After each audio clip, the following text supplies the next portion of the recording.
दोस्तों मैट्रिक 2025 का रिजल्ट आ चुका है। बहुत सारे ऐसे बच्चे हैं जो अपने रिजल्ट से, अपने नंबर से, अपने मार्क्स से संतुष्ट नहीं हैं। ऐसे बच्चों को उम्मीद से कम नंबर मिला, उन्हें क्या करना होगा, नंबर कैसे बढ़ेगा उनका। बहुत सारे ऐसे भी बच्चे हैं जो 1-2 नंबर से उनका 1 या 2 सब्जेक्ट में, 3 सब्जेक्ट में क्रॉस लग गया। या बहुत सारे ऐसे भी बच्चे मिलेंगे आपको जो 1-2 नंबर से जो सेकंड हो गए, फर्स्ट हो सकते थे लेकिन सेकंड हो गए। बहुत सारे बच्चों को ग्रेस नंबर मिला, तो बहुत सारे बच्चों को ग्रेस नंबर नहीं भी मिला। तो ग्रेस नंबर मिलने से क्या नुकसान होगा, फिर अंडर रेगुलेशन से जो पास हुए हैं उनको आगे क्या नुकसान हो सकता है, कंपार्टमेंटल और स्क्रूटनी इसको करना चाहिए कि नहीं करना चाहिए, इससे नुकसान और फायदे क्या हैं, ये सारी बातें हम करेंगे इस वीडियो में। देखिए, सबसे पहली बात आप समझ लीजिए कि अगर सबसे पहला जो मेरा आपका मैसेज आपके लिए है वो ये है कि अगर आप 1-2 नंबर से फेल हुए हैं, क्रॉस लगा है, तो आपको स्क्रूटनी के लिए तो 100% अप्लाई करना चाहिए। ठीक है, आपके पास खोने के लिए कुछ नहीं है लेकिन पाने के लिए है। मतलब ये हुआ कि 1-2 नंबर से अगर फेल हुए हैं और आप अगर स्क्रूटनी के लिए यानी कॉपी रीचेक करने के लिए अप्लाई करते हैं तो आपके नंबर बढ़ने के चांसेस बहुत ज़्यादा हैं। स्क्रूटनी का मतलब ही होता है अपने जो कॉपी है उसमें रीचेकिंग में डालना। लेकिन यहाँ पर अगर एक कन्फ्यूजन आपके मन में है कि हम अगर स्क्रूटनी के लिए अप्लाई करते हैं, चैलेंज करते हैं, तो हमारी पूरी की पूरी कॉपी फिर से जांच की जाएगी, तो आप गलत हैं।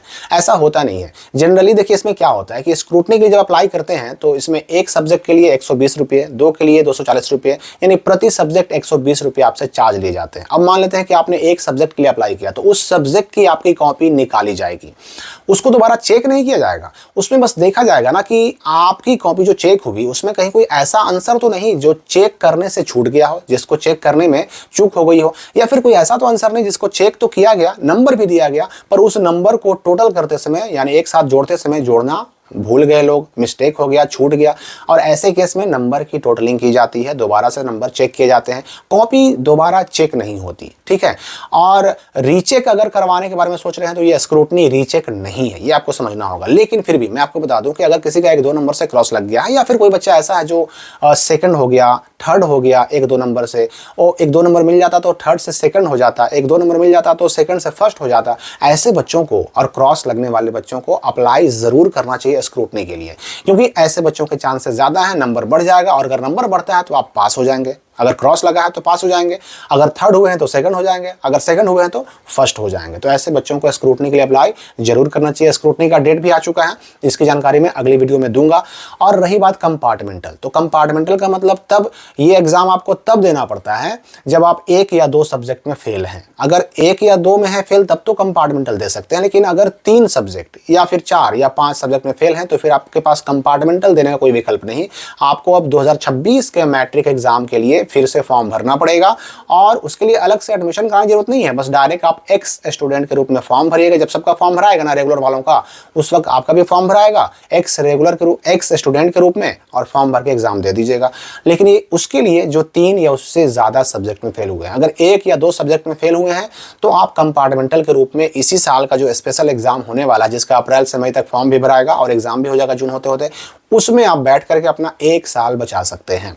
लेकिन मैं यहां पर आपको बता दूं कि कंपार्टमेंटल के लिए आपने फॉर्म भर दिया, स्क्रूटनी के लिए भी अप्लाई कर दिया, इधर स्क्रूटनी आपका रिजल्ट आया भी नहीं और कंपार्टमेंटल का डेट आ गया, तो क्या होगा। कहीं ऐसा हुआ कि स्क्रूटनी आपने डाल दिया, चैलेंज में डाल दिया, आपका नंबर बढ़ गया, फेल से पास हो गए और कंपार्टमेंटल का फॉर्म भी भर दिया। देखिए, ऐसे केस में आपको एक नुकसान तो झेलना पड़ेगा। हो सकता है ऐसा कि आप कंपार्टमेंटल का फॉर्म भर दिए और उधर स्क्रूटनी में नंबर बढ़ गया, आप पास हो गए, तो ऐसे केस में आपका कंपार्टमेंटल का जो आपने फॉर्म भरा उसका पैसा आपका नुकसान होगा, और कोई नुकसान नहीं है। लेकिन हाँ, अगर आप मान लेते हैं कि कंपार्टमेंटल का फॉर्म नहीं भरिएगा, स्क्रूटनी केवल करके छोड़ दीजिएगा, स्क्रूटनी में नंबर नहीं बढ़ा तो फिर साल बर्बाद हो जाएगा। इसलिए रिस्क नहीं लीजिए, दोनों कर दीजिए। ठीक है, अब रही बात कि नंबर अगर उम्मीद से कम आया, आपको फुल कॉन्फिडेंस है कि हमको और नंबर आना चाहिए था फला सब्जेक्ट में, कोई एक सब्जेक्ट में, 2 सब्जेक्ट में, तो उस कंडीशन में भी आप स्क्रूटनी के लिए अप्लाई जरूर कीजिए। अगर आपको 100% कॉन्फिडेंस है तो स्क्रूटनी के लिए अप्लाई जरूर कीजिए, और कॉन्फिडेंस नहीं है तो फिर छोड़ दीजिए, क्योंकि बिहार बोर्ड कहता है कि स्क्रूटनी करने के बाद आपका नंबर बढ़ भी सकता है और उसके बाद जो है वही भी रह सकता है और घट भी सकता है। ठीक है, घट भी सकता है। और घटेगा किस कंडीशन में, अगर कॉपी में दोबारा जब टोटलिंग चेक की जाएगी, कहीं पर पाया गया कि इस बच्चे का नंबर जोड़ते समय एक्स्ट्रा बढ़ाकर नंबर जुड़ गया गलती से, उस वक्त आपके नंबर घटा लिए जाएंगे, काट लिए जाएंगे, कम भी हो सकता है, जो है वही भी रह सकता है। तो इसलिए अगर कॉन्फिडेंस है तो ही स्क्रूटनी के लिए अप्लाई कीजिए। फिर अगर हम ग्रेस मार्क्स की बात करें, कुछ बच्चों को ग्रेस मार्क्स मिला तो कुछ को नहीं मिला। जिनको ग्रेस मार्क्स मिला है उनको बता दूं कि ग्रेस नंबर से पास होने पर आगे कोई नुकसान नहीं है। इस मार्कशीट का इस्तेमाल आप एडमिशन कराने में, आगे पढ़ने में, नौकरी में, स्कॉलरशिप में, हर जगह कर सकते हैं, कहीं कोई दिक्कत नहीं होगी। ग्रेस से पास है उससे कोई दिक्कत नहीं है, मतलब आपका मार्कशीट पास वाला मार्कशीट होना चाहिए। अब वो पास आप कैसे हुए, ग्रेस से हुए, कैसे हुए, उससे मतलब नहीं होता। तो इसलिए ग्रेस नंबर मिलने से कोई नुकसान नहीं है, बिल्कुल बेफिक्र रहे। या फिर जो बच्चे यूआर जिनके रिजल्ट में लगा हुआ है, अंडर रेगुलेशन करके उनको थर्ड से सेकंड किया गया या सेकंड से फर्स्ट किया गया, टोटल नंबर में कुछ नंबर बढ़ाए गए, ऐसे बच्चों को भी आए कोई नुकसान नहीं है। उनको डिवीजन की वजह से जो फायदे मिलने चाहिए, यानी जो स्कॉलरशिप मिलता है 10th पास स्कॉलरशिप, वो मिलेगा। जो डिवीजन है आपका उसके हिसाब से मिलेगा। यूआर से भी, अंडर रेगुलेशन से भी कोई नुकसान नहीं होता। कुछ बच्चे ऐसे भी हैं जिनका क्रॉस लग गया, उनको ग्रेस नहीं मिला, और ऐसे बच्चे सवाल करते हैं कि हमको ग्रेस क्यों नहीं मिला। देखिए, ग्रेस मिलना या ना मिलना ये बिहार बोर्ड की इंटरनल पॉलिसी होती है। आपको मिला या नहीं मिला अब कुछ नहीं हो सकता उसमें। मिल गया तो ठीक, नहीं मिला तो अब मिल भी नहीं सकता। और इसलिए अब अगर नहीं मिला तो उसके चक्कर में बिल्कुल नहीं रहिए। आगे जो आपके लिए सुटेबल है, जो मैं उपाय बता रहा हूँ, उसको अपनाने का प्रयास कीजिए।